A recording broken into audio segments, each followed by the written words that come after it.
Break के बाद आपका स्वागत है और एक बड़ी खबर आपको बता देते हैं। देखिए, हाल ही में जो एडीआर ने रिपोर्ट जारी की है उसके हवाले से जो बड़ा मामला सामने आया है वो ये कि मध्य प्रदेश के 40% विधायक अपराध में लिप्त हैं और प्रदेश के 230 विधायकों में 40% अपराध ऐसे विधायक हैं जिन पर 40% तक अपराध दर्ज हैं। बीजेपी के 39 हैं, इनमें कांग्रेस के 52 विधायक हैं जिन पर केस दर्ज है। प्रदेश में 81% विधायक करोड़पति और बीजेपी के 107 करोड़पति विधायक हैं, तो वहीं कांग्रेस के 76 एमएलए करोड़पति हैं। 33% विधायकों ने स्कूल की पढ़ाई की है। दल बदल में कांग्रेस के नेता सबसे आगे हैं और 2018 के विधायकों का भी एनालिसिस हुआ है।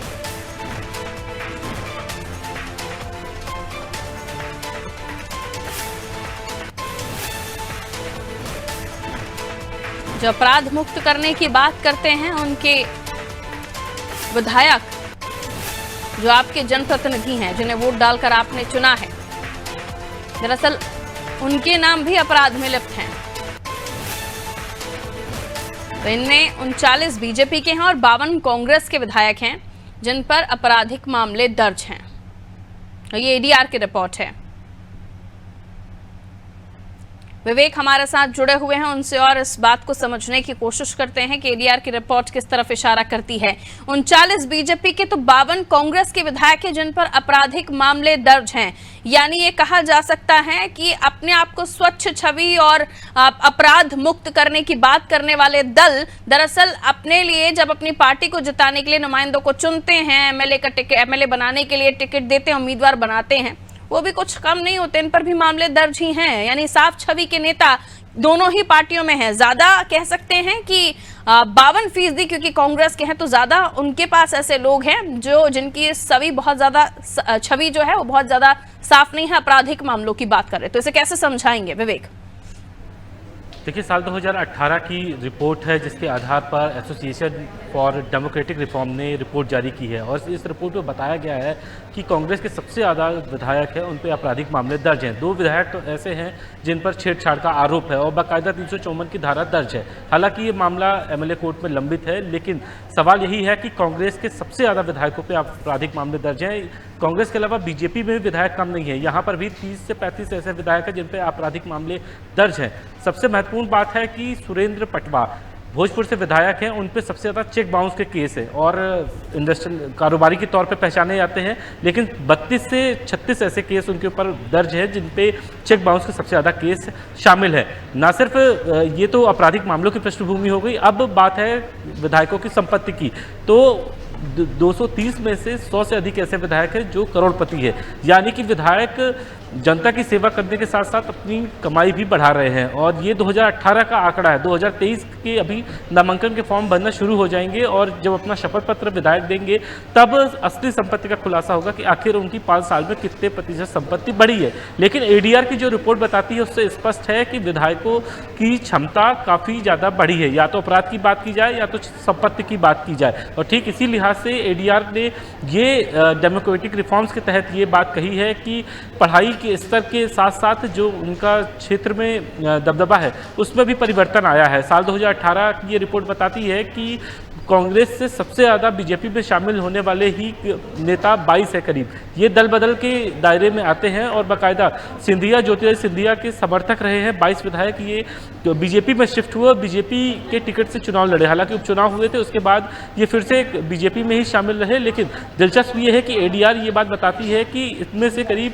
30% ऐसे विधायक भी शामिल हैं जो 5वीं पास है, 5वीं से 8वीं तक पढ़ाई की है। यहाँ तक कि पीजी करने वाले विधायकों की संख्या कम है और डॉक्टरेट की संख्या तो लगभग 2 से 3 है। तो ऐसे में विधायकों के ज्ञान का भी स्तर का खुलासा एडीआर की रिपोर्ट करती है। बहरहाल 2023 में इलेक्शन होने वाले हैं, इलेक्शन से पहले 2018 के एडीआर के रिपोर्ट का जिक्र होना ये भी लाजमी है, क्योंकि 2018 में ये बताया गया था, इस रिपोर्ट में बताया गया है कि किस तरीके से विधायक के आपराधिक मामले दर्ज हैं और कई ऐसे विधायकों को टिकट भी दिया गया है। अब इनके 5 साल के टेन्योर पूरे होने के बाद अब उन्हें फिर से कुछ करीब 70 से 80 कांग्रेस और बीजेपी दोनों ही दलों ने फिर से अपने पुराने उम्मीदवारों को चुना है। ऐसे में 5 साल के अंदर कितने मामले बढ़े हैं, कितनी संपत्ति बढ़ी है, कितनी संपत्ति घटी है, ये शपथ पत्र में स्पष्ट हो जाएगा। लेकिन 10 ऐसे बड़े नेता हैं जिनकी संपत्ति 10 करोड़ से ऊपर है।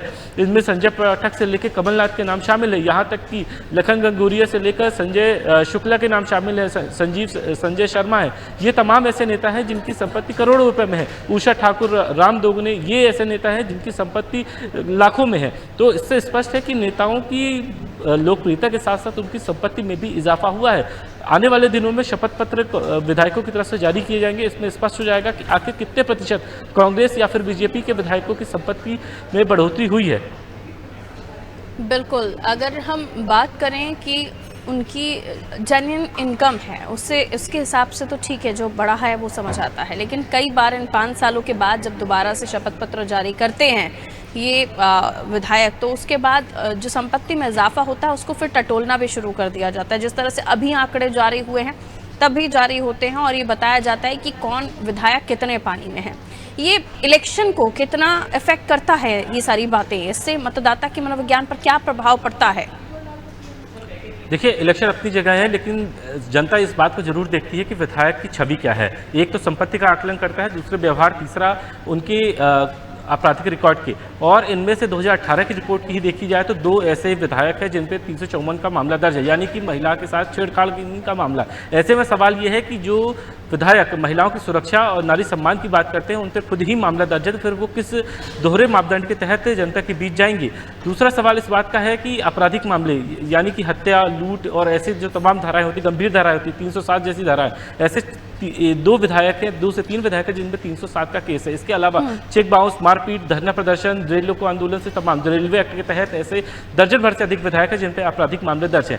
इन मामलों को छोड़ दिया जाए तो गंभीर धाराओं के ऊपर जो विधायकों पे चार्जेस है, इस पर सबसे ज़्यादा इफेक्ट पड़ता है। और रही बात उनके संपत्ति का, तो जनता भी ये देखती है कि उनकी आमदनी कम होती जा रही है लेकिन विधायकों की संपत्ति बढ़ती जा रही है। ऐसे में जनता जरूर ये विधायकों से पूछना चाहती है कि आखिर उनके आय का स्रोत क्या है। इनकम टैक्स रिटर्न जरूर विधायक भरते हैं, लेकिन जनता के मन में सवाल यही है कि भ्रष्टाचार के जरिए ही पैसा कमाया है। लेकिन सवाल दूसरा यह भी है कि इलेक्शन कमीशन को भी इस बारे में गाइडलाइन तय करनी पड़ेगी। हालांकि 2023 के चुनाव, विधानसभा चुनाव से पहले एक गाइडलाइन जरूर इलेक्शन कमीशन की तरफ से स्पष्ट ये कहा गया है कि अगर कोई भी आपराधिक मामला दर्ज है किसी भी उम्मीदवार पे, अगर कोई पार्टी उसे उतारती है तो उसे कारण बताना पड़ेगा कि आखिर इसके इन्हें क्यों टिकट दिया जा रहा है, क्या दूसरा कोई विकल्प उन्हें मिला नहीं है। तो ये चुनाव राजनीतिक पार्टियों को इस बार बताना पड़ेगा आयोग को कि अगर आपराधिक पृष्ठ से कोई भी राजनेता आता है या उम्मीदवार का चयन पार्टी करती है तो उसे ये बताना पड़ेगा कि आखिर क्यों इस संबंधित व्यक्ति को टिकट दिया जा रहा है जिसपे आपराधिक मामले दर्ज हैं। कोई और उम्मीदवार न मिलने की वजह भी बतानी पड़ेगी। ये इलेक्शन कमीशन की तरफ से साफ गाइडलाइन तय इस बार 2023 के इलेक्शन में की गई है। बहुत शुक्रिया विवेक। तो 2023 में ये पार्टियों से, राजनीतिक दलों से भी पूछा जाएगा अगर वो किसी ऐसे उम्मीदवार को टिकट दे रहे हैं या टिकट दे चुके हैं कि चुनाव आयोग की तरफ से ये जानकारी पूछी जाएगी कि आखिर क्यों उन्होंने ऐसे किसी व्यक्ति को या ऐसे किसी कार्यकर्ता को, नेता को टिकट दिया है जिनकी आपराधिक पृष्ठभूमि ठीक नहीं है या आपराधिक मामले उन पर दर्ज हैं। इस तमाम जानकारी को 2023 के इस चुनाव में चुनाव आयोग जुटाएगा और इस पर पार्टियों से भी जवाब मांगा जाएगा। ये जानकारी हमें विवेक मेरे सहयोगी दे रहे थे। कुल मिलाकर एडीआर की रिपोर्ट में बड़ा खुलासा कि कांग्रेस के 52 ऐसे विधायक हैं जिन पर आपराधिक मामले दर्ज हैं, तो बीजेपी के 39 ऐसे विधायक हैं जिन पर आपराधिक मामले दर्ज हैं। इसी के साथ बुलेटिन में इतना ही, दीजिए इजाजत।